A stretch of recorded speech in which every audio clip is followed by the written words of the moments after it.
is Don Santa. I'm the President and CEO of the Interstate Natural Gas Association of America. And we have a very distinguished panel to talk about the question of the long-term outlook, the pipeline system of 2030. Before introducing the panel, let me set the stage for you. I think the United States has got an energy pipeline network that is the envy of the world. We've got about 2.6 million miles of energy pipeline, about 2.1 million miles of gas distribution system, about 300,000 miles of natural gas transmission, about 190,000 miles of various forms of liquid petroleum pipelines.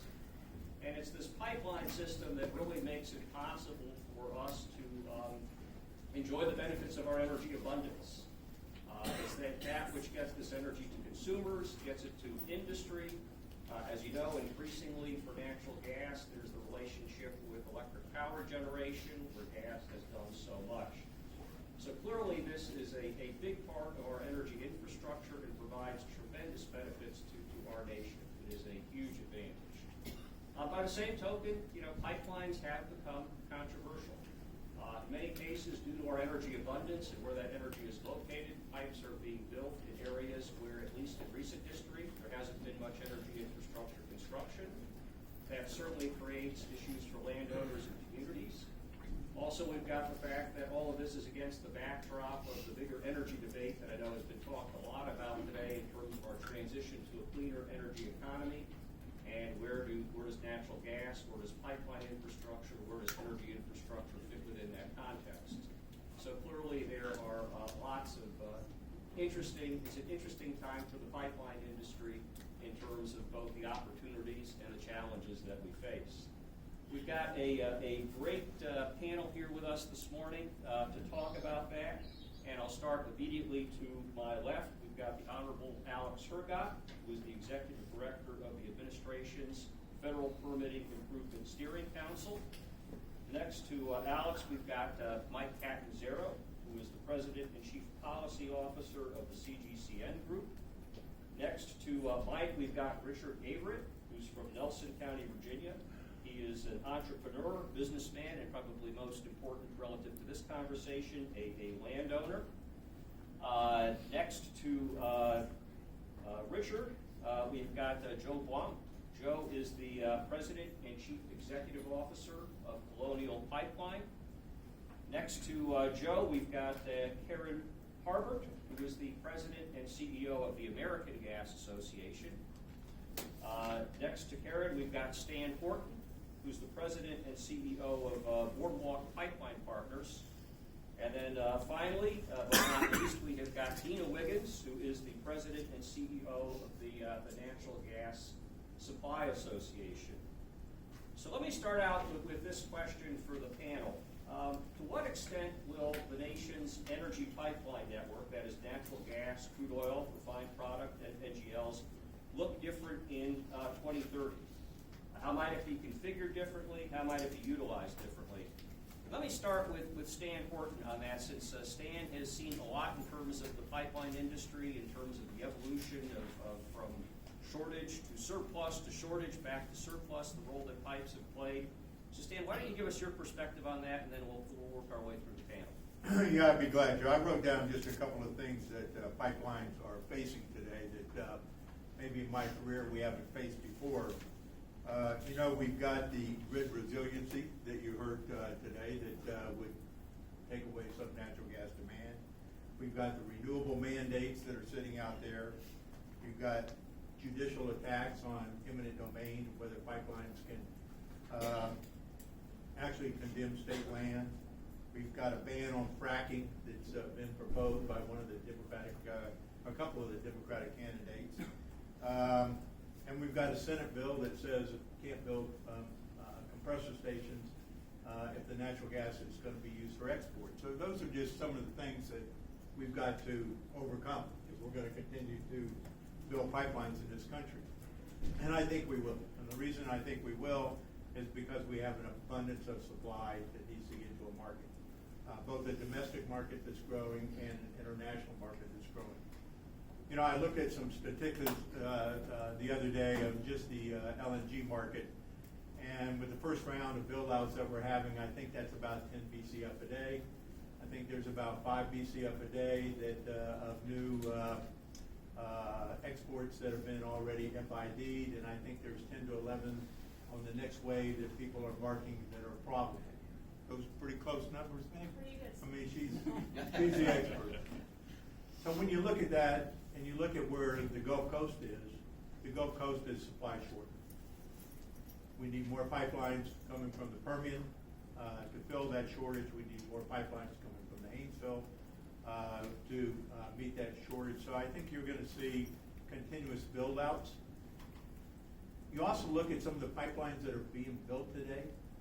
I saw some stats the other day that on some large pipeline projects, the cost range from anywhere from $3 million a pipeline mile to the most expensive one, which I think was Mountain Valley, was up to about $15 million a pipeline mile. So it's getting more and more risky to build these large diameter pipelines. I don't care whether they're gas pipelines or crude pipelines or liquid pipelines. So I think the infrastructure is going to continue to be built out. I think the world needs additional natural gas. The exports of crude are good, but we certainly have some political win against us, right now that we've got to overcome. Thanks, Dan. Stan talked about the supply push. Dina, do you want to address it from the GSA perspective? Sure, I'd be happy to. You mentioned the abundant supply picture, and I think it's worth pausing on that for a moment because that really is, to me, the underlying reason why we need this pipeline infrastructure. We now have 3,300 TCF of gas in the ground. And I think it's really important to put that in perspective. In 1966, that number was 690 TCF in the ground. That was recoverable reserves. That number has shot up in large part because of the shale revolution. And I think it's also important to note that it's not a static number. The history shows us that our producers are getting better and better and better at producing that gas that's in the ground. This winter, we are expected to reach record production of 92 BCF a day. That's unprecedented. And again, we don't think that is going to stop at 92 BCF a day, again, because of the technological innovation. Going forward, we need this pipeline infrastructure to get the gas to market. I also think that going forward in this whole conversation that we're having both nationally and internationally about a cleaner energy future, that gas is poised to be a partner to renewables to reach some of these lower targets that some of the states are putting in place.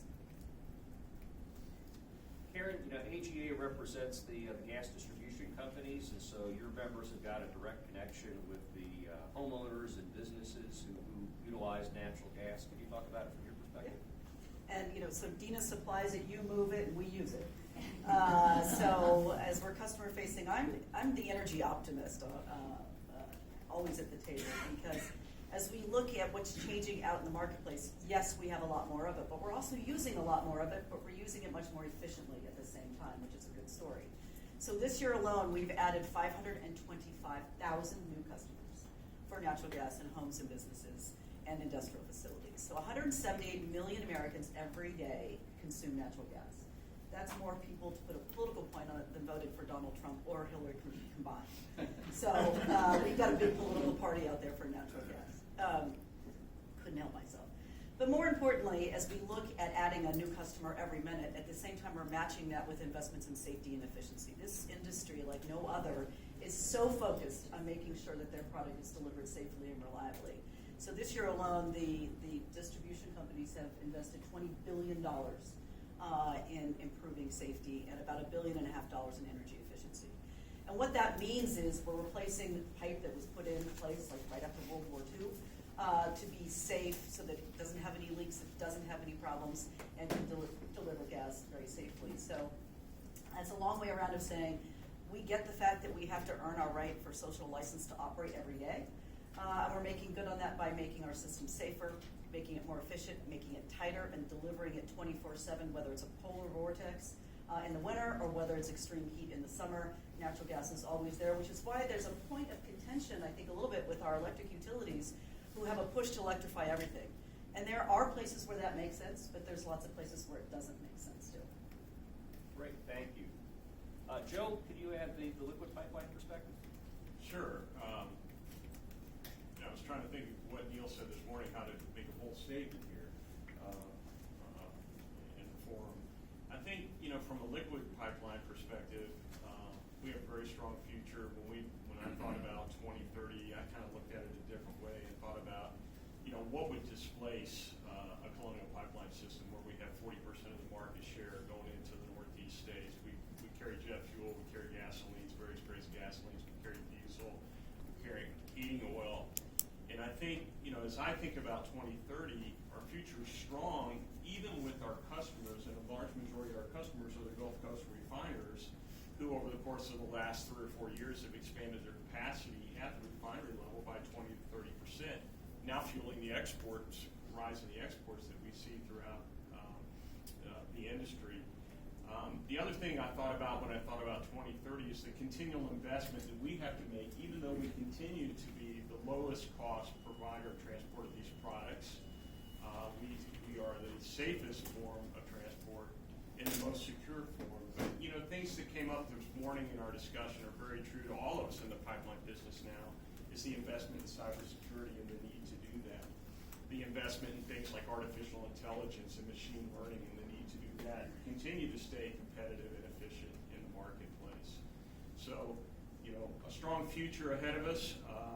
Not a lot of displacement by 2030. A lot of people always come to us and go, what about your gasoline movements? Are you going to lose that to electric cars?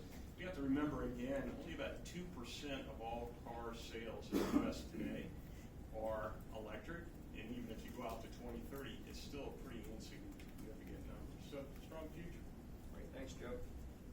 Richard, could you share with us the landowner perspective on the question?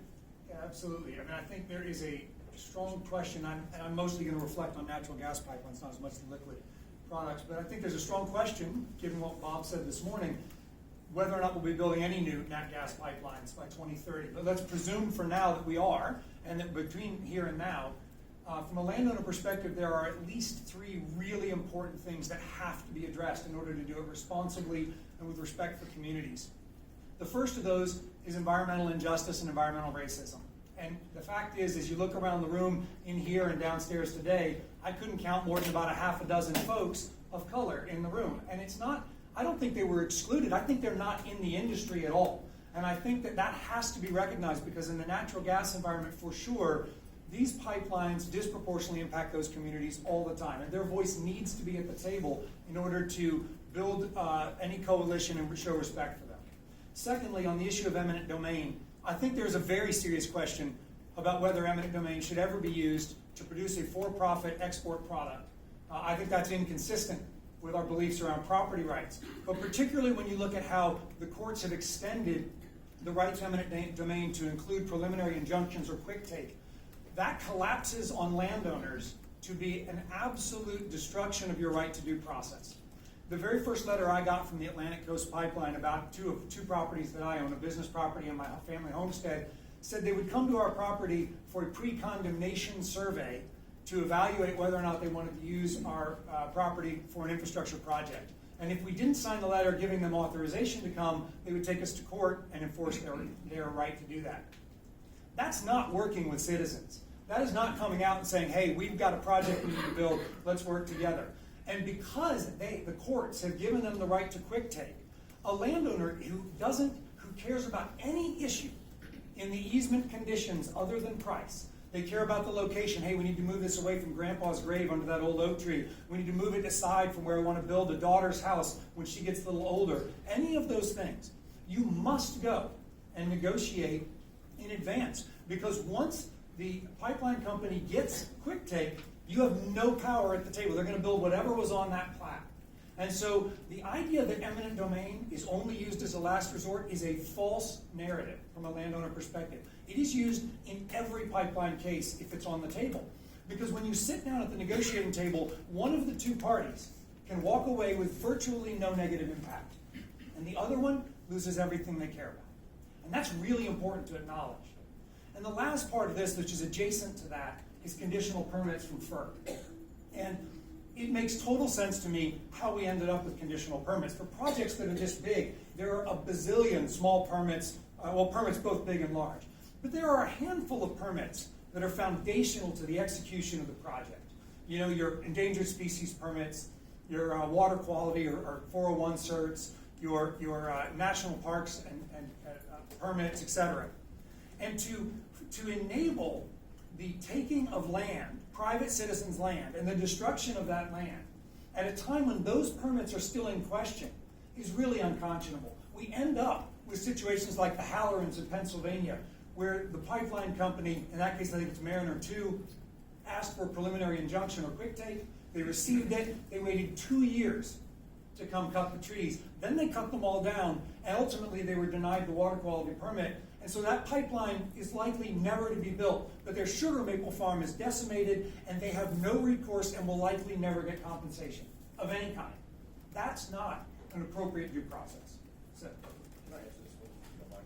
Sure, Alex. This is a spirited debate, because I think it's a bit unfair to cast a characterization that those that are developing natural gas and pipelines in this country are somehow nefarious or calculative actors. And I can tell you firsthand, in Oregon, one of the highest and most stringent water quality states that we have, on the Jordan Cove project, with 600 miles of pipeline, working directly not only with the governor and the local stakeholders and the rest, clearing 75-foot right-of-way through Old Grove doesn't decimate entities. The easements and the mitigation, the compensatory mitigation that many of the folks in this room are engaging in, cast a much better picture, and it's not the exception, it is the rule, that many of these pipelines that are going to get built are very similar to 1956 when we did the interstate system. 44,000 miles of national prerogative was built for profit companies to get their goods to market to sell at ports, and they benefit from a similar idea. There is a balance, and I'd just say, how many know what the Federal Permitting Council is? We have one-pagers over there for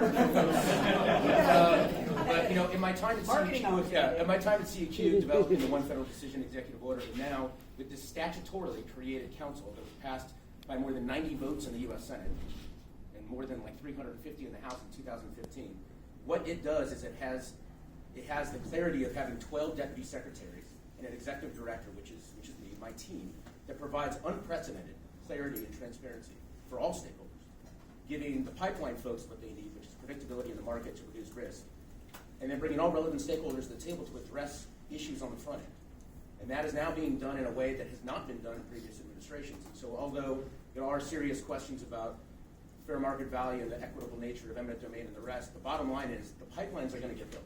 The question is how we do them. And the way in which the council interjects with our $9 million budget, which is 3 times the size of CEQ, and our 50 staff, and having one representative from each federal agency and state and local, and why we were received so well by the environmental groups in Oregon is because we now have a history with Venture Global and Gulfport LNG and our work, what we're doing on ACP and MVP, independent of the judicial review questions, is ensuring that the predictability and transparency isn't just for the federal agencies and the project proponents, but also for the locals, including the low and disparate impacted communities and the tribal members, which is really what the goal of the council is and why the administration has put so much support behind it. And finally, we've got Mike. Did you bring it home for us? I'll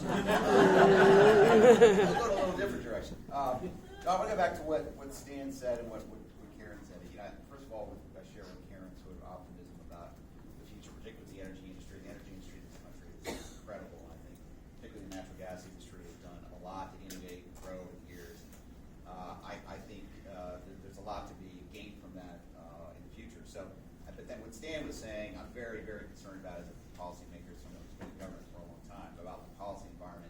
Particularly, I think about New York and what's going on there. I'm very concerned looking at Governor Cuomo in the state of New York has passed a very ambitious climate law, and I think he feels compelled that as part of that he needs to say no to natural gas pipelines. And so we did see an instance where I think it was Con Ed said, well, we're going to have to stop basically hooking up gas to homes and businesses because we just can't get it there.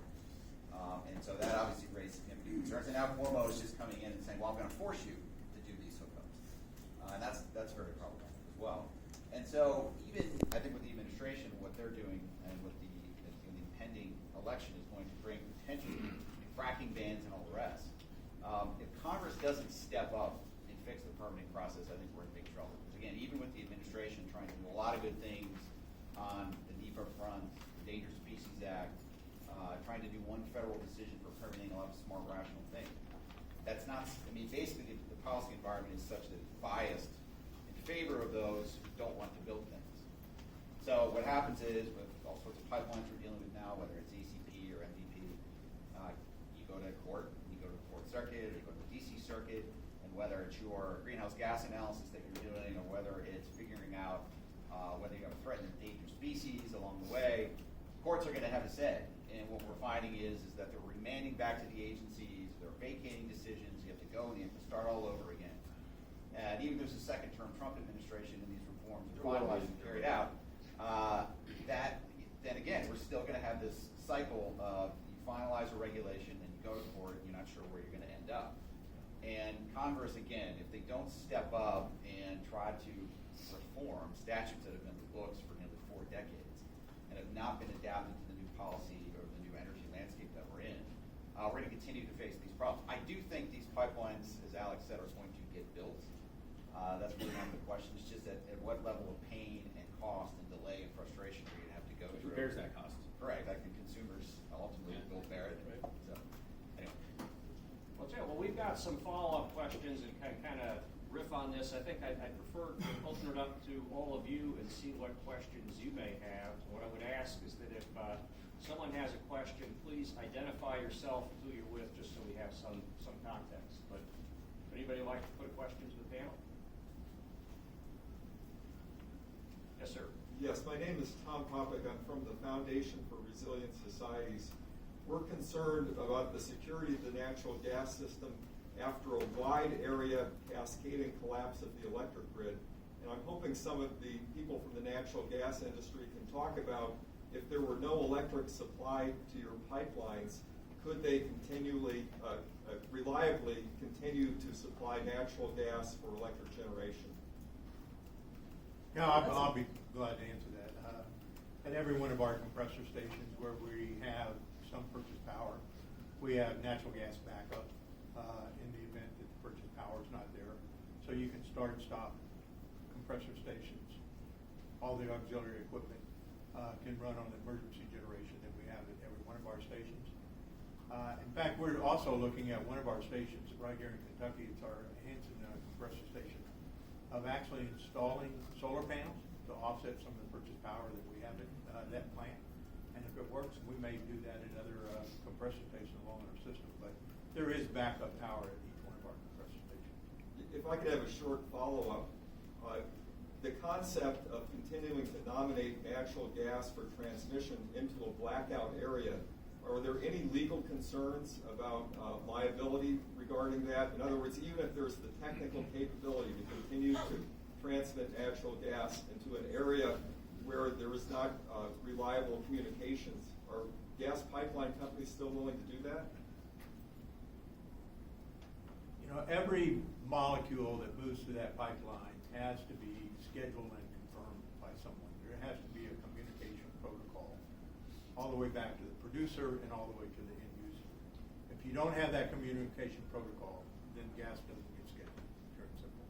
But there is it's a regulatory mandated scheduling of pipeline, gas that's there. So if you were in a total blackout area and there was no communication and you couldn't nominate and schedule gas, there wouldn't be deliveries into that particular area. Thank you. Thanks. Other questions from the you out there? Okay, in the front row. Yeah. So maybe I can, Michael Polsky, with the IPP developer using a lot of nature gas, but I just want to kind of give you a little observation here that obviously there is an issue of building pipelines. Before we had easier time because really there were not that many options to natural gas. Now with renewables, with electric vehicles, I mean there are options available in the market, and that's basically slows down because it's no longer kind of people look as a critical infrastructure that must build. If you don't build, we kind of run out of heat or run out of driving. What do you guys think? I mean, as other options proliferates, really the need is not there as used to be before. So this is just a reality check, so to speak. Well, I might take a stab at a couple of thoughts there.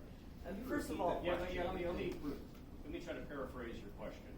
The question came from Michael Polsky with EnVision, an IPP developer. And his question was that, well, at one point in time, to paraphrase, gas was kind of the only option. Now you've got between renewables, electric vehicles, whatever, other options. To what degree does that change your perspective on these things? Did I catch it? On my ability to increase gas infrastructure. Okay, yep. So just a couple of thoughts. People want it. They want to be able to cook with it in their homes. They want to be able to heat their homes. They want a fireplace in their home, a natural gas fireplace. You know, if you didn't have a natural gas fireplace in Colorado, we'd have to cancel après-ski, right? So, you know, people want it. We're adding, you know, a customer every minute of every day. They're not doing that because they don't have other choices. They're doing it because they want that choice. The other part of this puzzle where you're seeing the big increase in demand is twofold. Industrial demand. I mean, we're seeing a huge advanced manufacturing resurgence in this country. They don't have a substitute for natural gas. It is a feedstock into their process. So the demand pull and the growth in industrial capacity is there. And then, of course, there's the export side of things that was previously talked about. And that's a big thing. I mean, keep in mind that more than 70 bipartisan representatives of the U.S. Senate authorized legislation to export oil 4 years ago. The recognition from your perspective, Michael, who I've been watching for quite some time, is that you're looking at it from a consumer perspective. In Oregon, just for an example, and I use that because it's a very, very difficult project that folks didn't think was going to get built. The counties that pipeline traverses are the poorest counties in Oregon and all of the West Coast. Timber industry collapsed. The LNG export facility, the stations there within, are going to completely revitalize and change the dynamic nature of what's happening in those areas. So it's not just about what's happening with other renewables, because my 600 megawatt Gemini solar plant and my offshore wind, where I'll be with Tom tomorrow in Boston, the same thing, all have the systemic issues of NIMBYism, and those that have a disconnect between what a kilowatt per hour is and how we actually get there. And so I think that's a significant issue. I also think there's an economic issue. And the U.S. Chamber did some work on what it's costing residential consumers in the Northeast, because we are having difficulty getting gas up there because it's difficult to site the pipelines because we can't manage to get through the state of New York.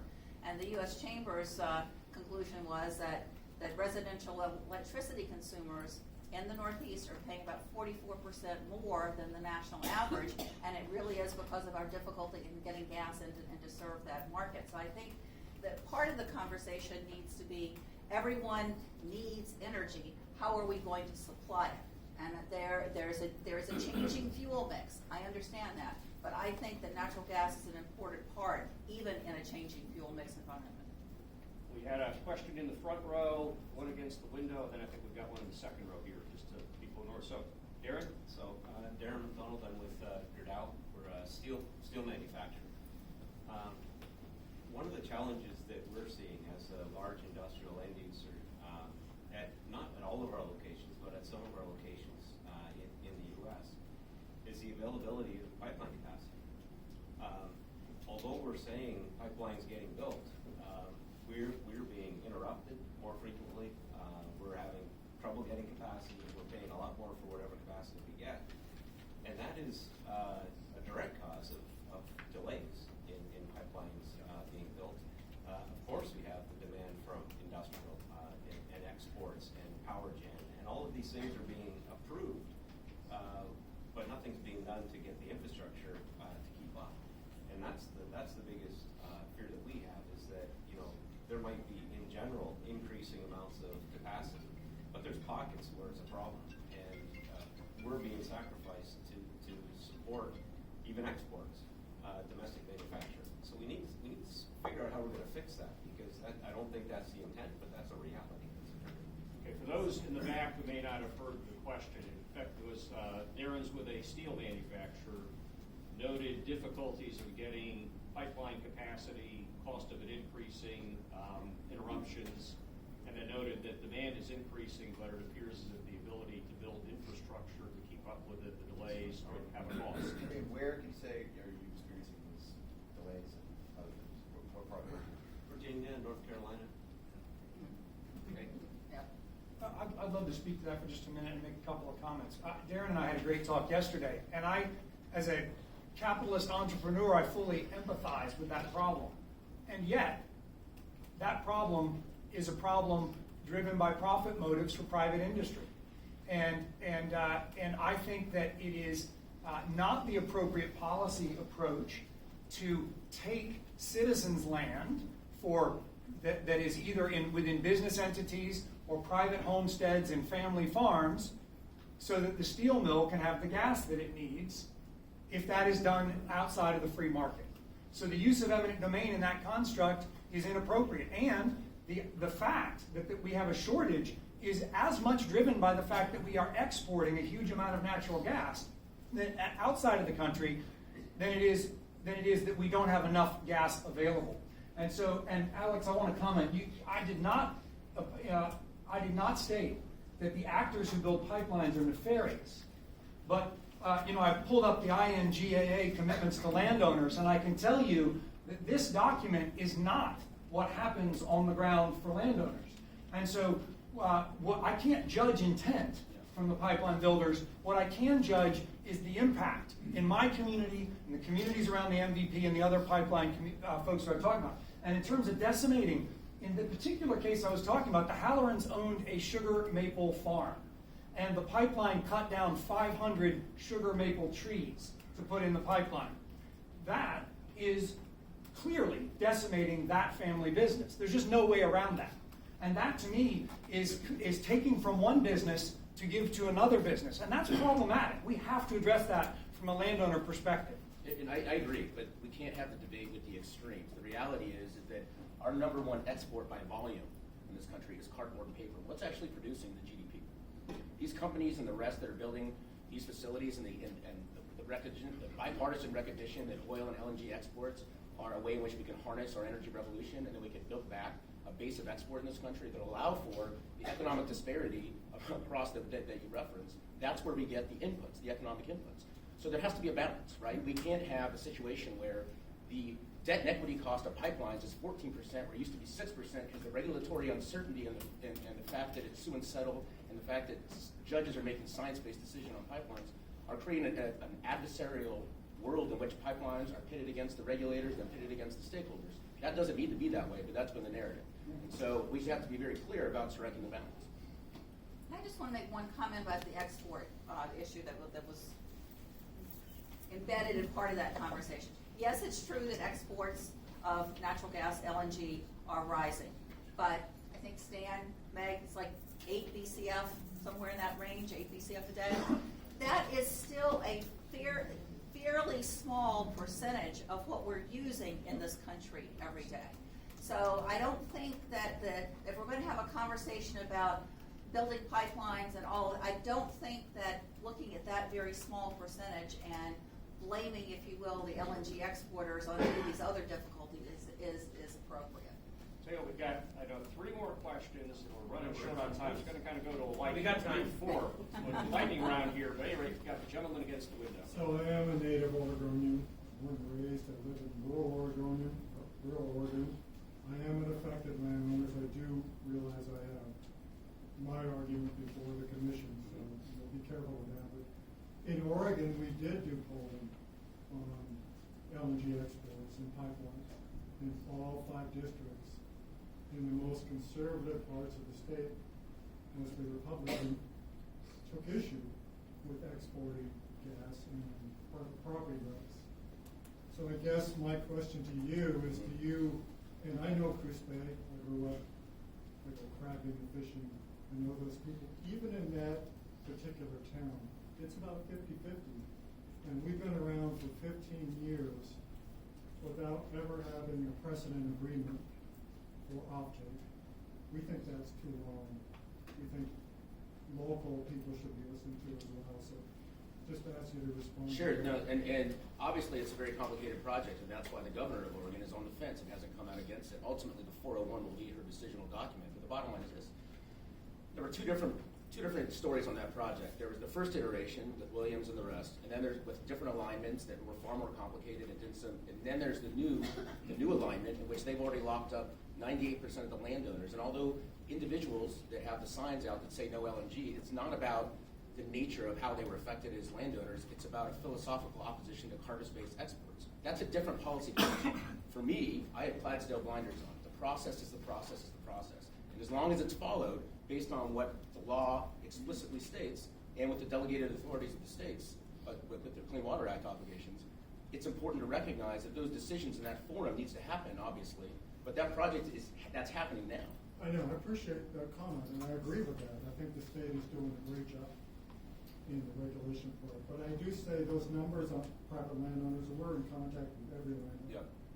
So we have our numbers, and they're different from your numbers. So we're just not. Well, there's two having different this- alignments. There's a FERC preferred, and then there's a course. company preferred, and both of them have debates and drawbacks, right? Of course, but we need to have more dialogue because we're obviously wide apart. Well, my card's over there. Okay. We've got the lady in the second row. Yes. I represent a former natural gas producer, but I'm at the Columbia Center on Global Energy Policy. My question is on state versus federal rights, specifically with the New York case. What does one do about this? Does it require congressional legislation? I mean, how does one address this issue? The question for the back was about state versus federal rights, in particular pointing to the what's going on in the state of New York in terms of the cases there, and what do you do about the state versus federal questions? If I may, Mike and I struggled with this at the White House quite a bit.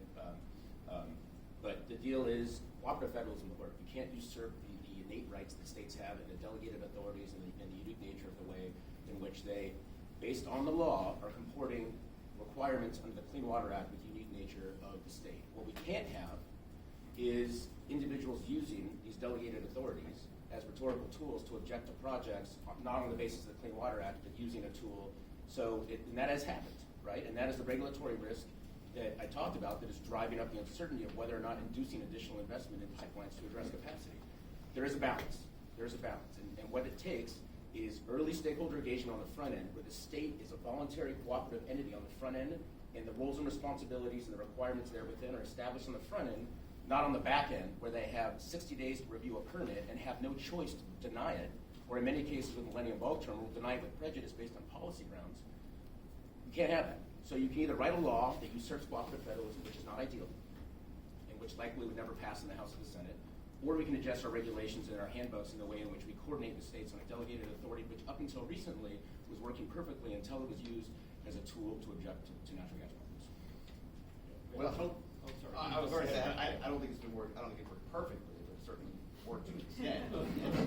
But I mean, I was exactly right about the 401 issue. I mean, I think that certain states have been very clever in looking at that law and figuring out how to use it to block gas infrastructure in the case of New York. And I think the EPA did a good job of going back and saying this is the actual intent of what 401 is supposed to do. You're supposed to look at water quality concerns, and I think states like New York, Washington State, and others are going way beyond bounds.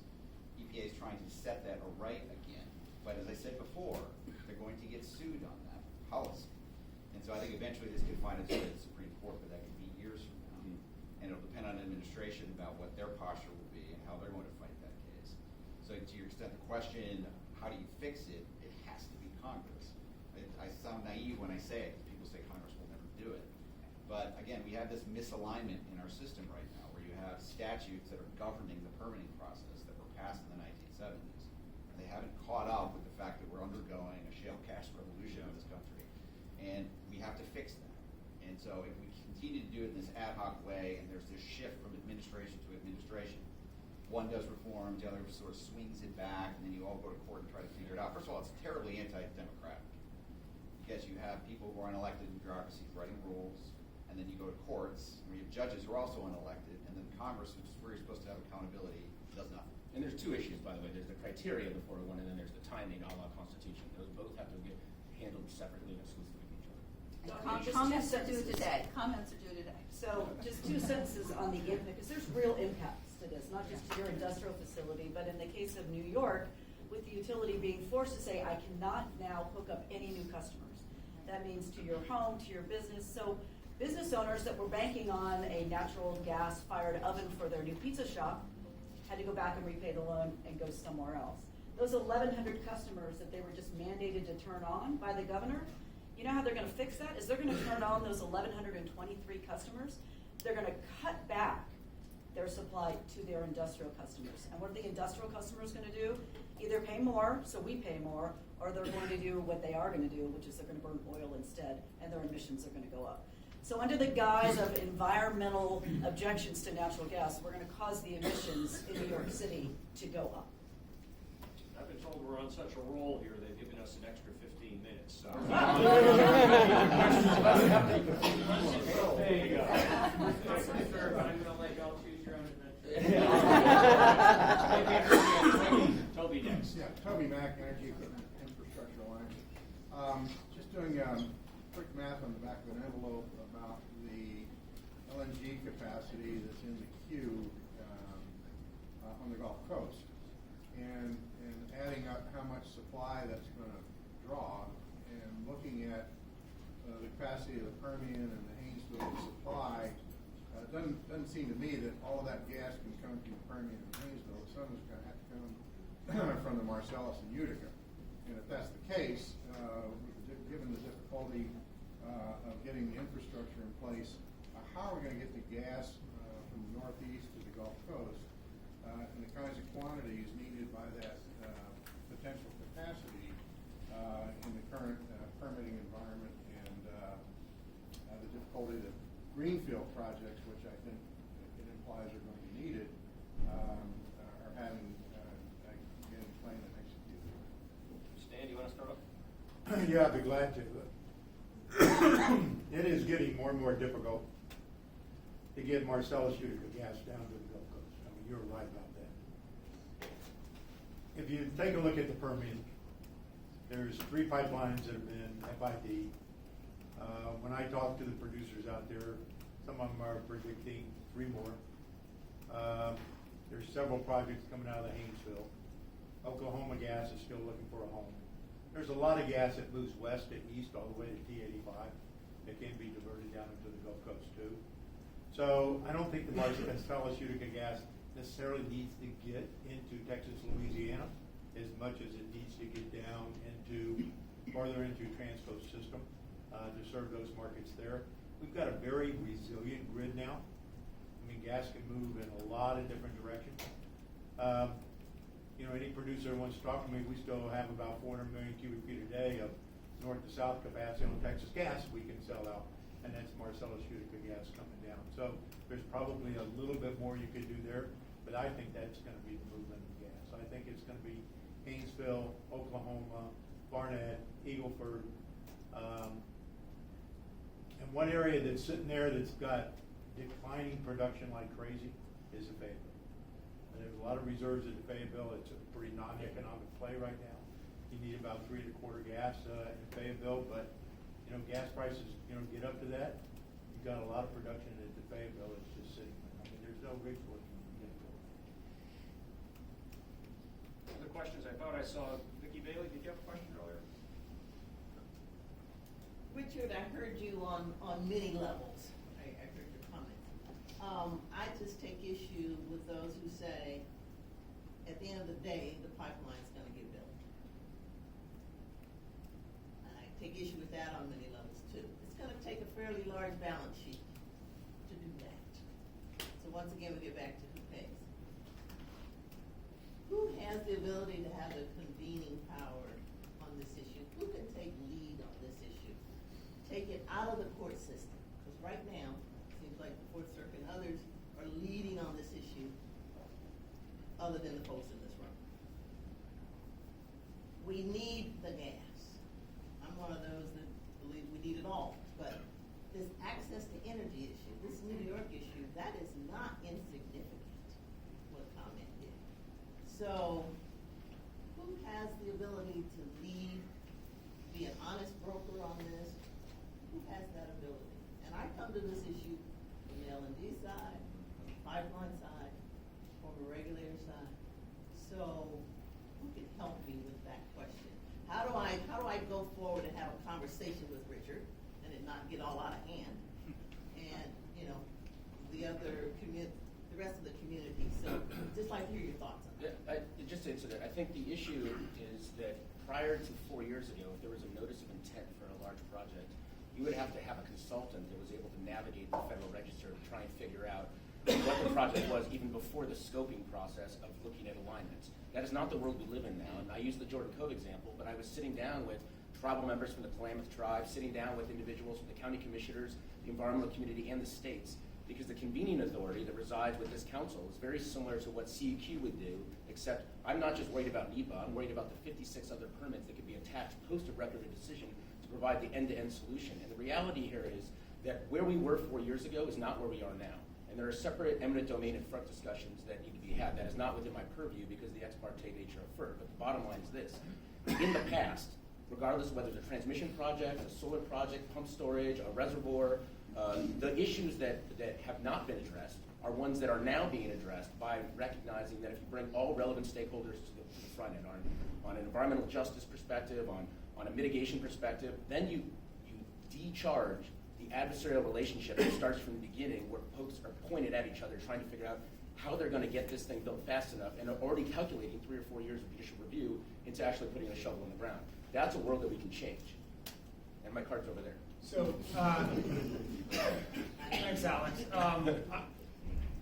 I think that I don't have all the answers to this for sure, but I think there are a couple of very specific practical things that could happen. We talk all the time about fair and just compensation. In Nelson County alone, our little county in Virginia, the price paid for easements for a disturbed square foot on private landowners' land on the ACP has ranged from as little as 5 cents a foot to as much as $139 a foot.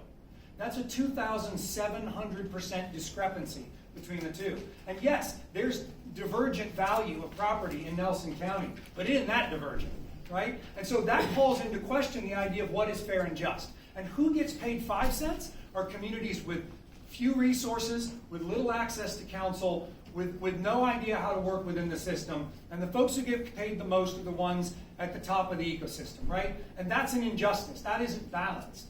And that happens because of this combination of quick take and eminent domain. One of the things that could happen without a policy change, Alex, although I'd love to see one, is that any of the natural gas companies building could, instead of going to the courts and asking for preliminary injunctions or quick take, they could ask for accelerated, like fast track for the court cases. Because quick take takes away a landowner's right to due process. We have no place in which to air our concerns and negotiate through in the ways in which we're guaranteed as citizens for those rights.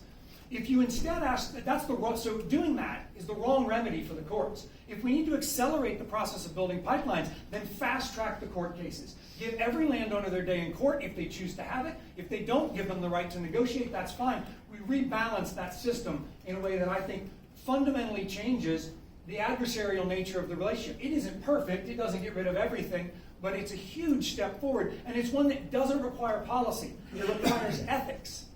And there's a question of whether or not we've got it. Well, I mean, just to that point, just to be very clear, when I talk about the balance, I know it's a landowner, and I don't want to use pejorative language, but when it comes to two entities, the two forces, the entity that's developing, financing, and the rest to build a natural gas pipeline built in the benefit of the country as a whole, right?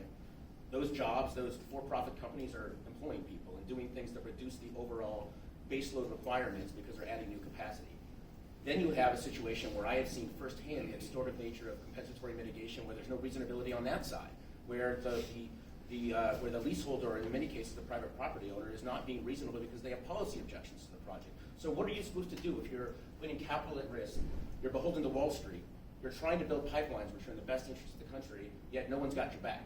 Because you have to go to the courts, and you don't want the courts to be adjudicating these decisions on a patchwork basis over multiple years. That's not what the program is supposed to be set up to do, and that's why policies have to be built to address that rather than going to the courts, which only reduce it and exacerbate the problem. And yet, Alex, the idea that these are just job creators is also a bit of a question on the narrative, right? So they're speculative job creators, but for example, on my property, my business property, we were a year and a half into the development of a boutique resort that would employ 125 people in our rural community full-time, deliver millions of dollars to our county and local community. That's one 100-acre parcel on a 600-mile pipeline. How many other instances like that also exist? The entire ACP will create 273 permanent jobs. Now there's downstream effect, but there's downstream effect from every economic project. And so if the court either take it to the courts on the fast track or use the free market. You have to use the free market to get the gas out of the ground. You've got to negotiate royalty payments and other settlements with with landowners. Do the same thing on the pipeline projects, and I actually think it would be less costly and far faster to get there. If you think that the ACP says they'll save $326 million a year, and it's a 20-year project, take 4 years of that. You've got over $1 billion slush fund to buy those easements. I know a lot of people in our community who would have gladly made that deal. I think that's a different approach. Let's leave and go to the bar. We don't have to do the rest of this.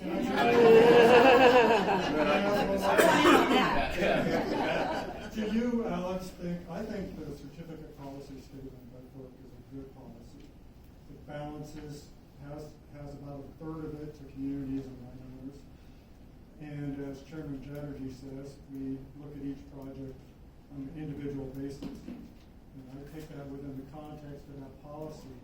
Do you all believe up there that the certificate policy statement is encompassing enough of the arguments we're having here?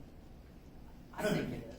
Yeah, I do too. I mean, if you take a look at the process, and I've been in this business for 40 years and built a lot of pipelines, and usually the process of working with the landowner starts even before I file a certificate application. I mean, it really does.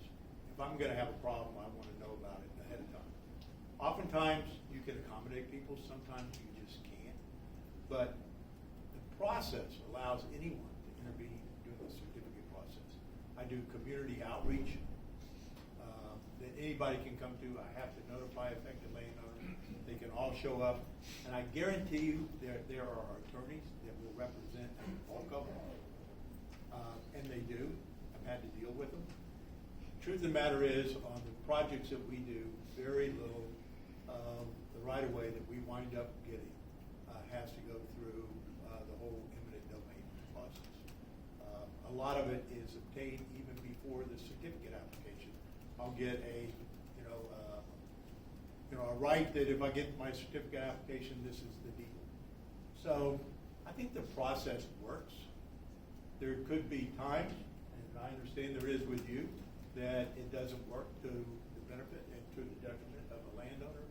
But I think if you look at the reason that pipelines were given in eminent domain is without it, these pipelines would not get built. I tried to build a liquids pipeline going through Kentucky. Part of it was going to go through Kentucky. We abandoned it because in the state of Kentucky, it was not an interstate pipeline, it was a liquids pipeline. Didn't have the right of eminent domain. We went to the courts in Kentucky and they said, Kentucky cannot give you the rights of eminent domain.